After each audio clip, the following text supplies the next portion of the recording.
नमस्कार, morning news India में आप सभी का स्वागत है। मैं हूं आपके साथ पूनम राठौड़ और आप सभी का स्वागत करती हूं कॉफी विद एडिटर कार्यक्रम में।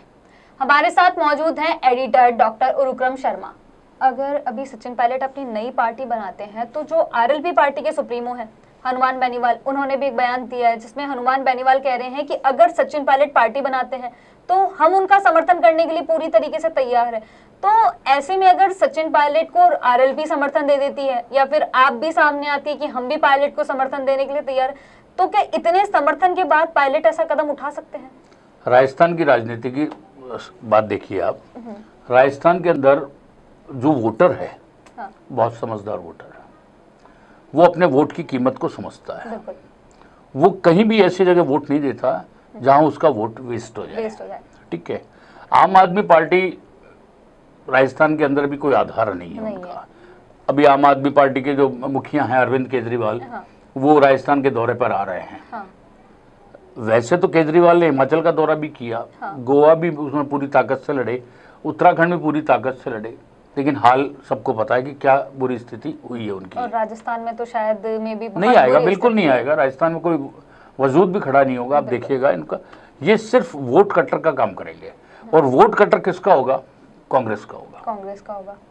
तो जब वोट कटिंग का काम आएगा और कांग्रेस के वोट कटेंगे तो इसका फायदा सीधे तौर पे बीजेपी को मिलेगा।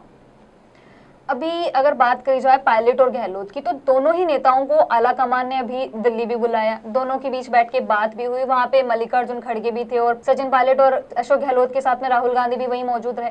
तो इतना होने के बाद भी अगर सचिन पायलट अभी भी अपनी 3 मांगों पर अड़े हुए हैं तो इसके पीछे कारण क्या है? मतलब राहुल गांधी के सामने भी क्या उनकी सुनवाई नहीं हो रही?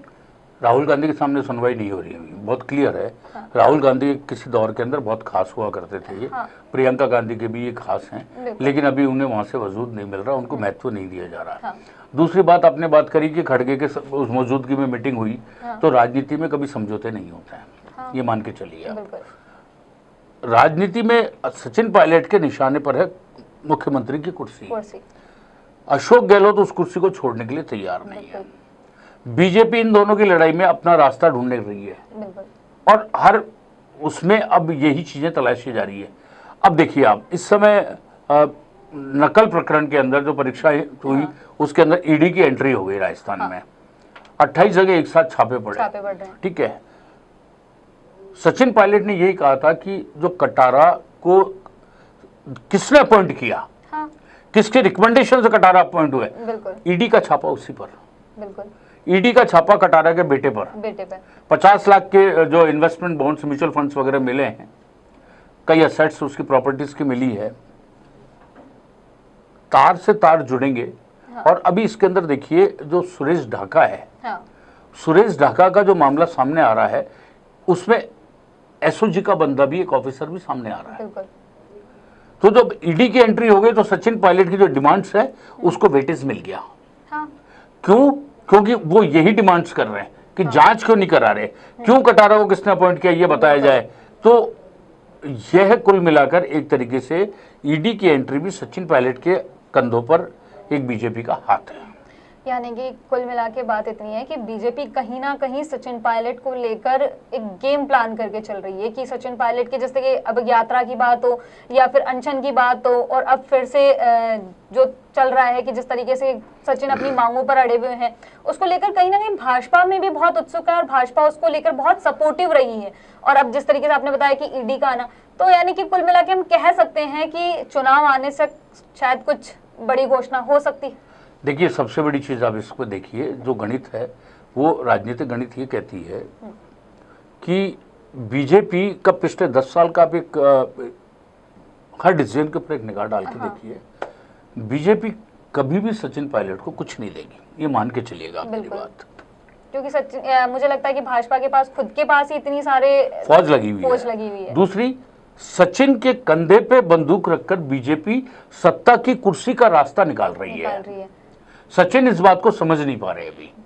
और जिस समय रिजल्ट्स आएंगे, सचिन यदि अलग होकर भी कोई चुनाव लड़ते हैं तो सीटें निकालना संभव नहीं होगा। पहली चीज, उस स्थिति में वोट कटर का वो काम करेंगे जो कांग्रेस के वोट कटेंगे।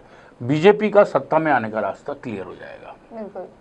ये इलेक्शन का पूरा एक सिनेरियो बनेगा वो अब सचिन कितना समझ पा रहे हैं कितना नहीं, वो तो आने वाला वक्त ही बताएगा।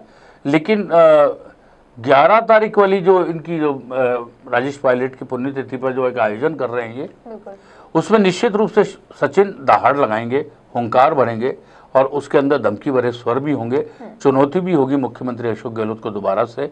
लेकिन जो कुछ भी होगा बहुत रोमांचक भी होगा और देखने लायक भी होगा। कॉफी विद एडिटर में आपसे अगली बार फिर मुलाकात होगी किसी नए विषय के साथ में, किसी नए सियासत से जुड़े किस्से के साथ में। और आप भी देखना ना भूलें कि 11 तारीख को वाकई में सचिन पायलट क्या फैसला लेते हैं, क्या नई पार्टी बनाई जाएगी या फिर सचिन पायलट सिर्फ जयंती ही मनाने के लिए जा रहे हैं।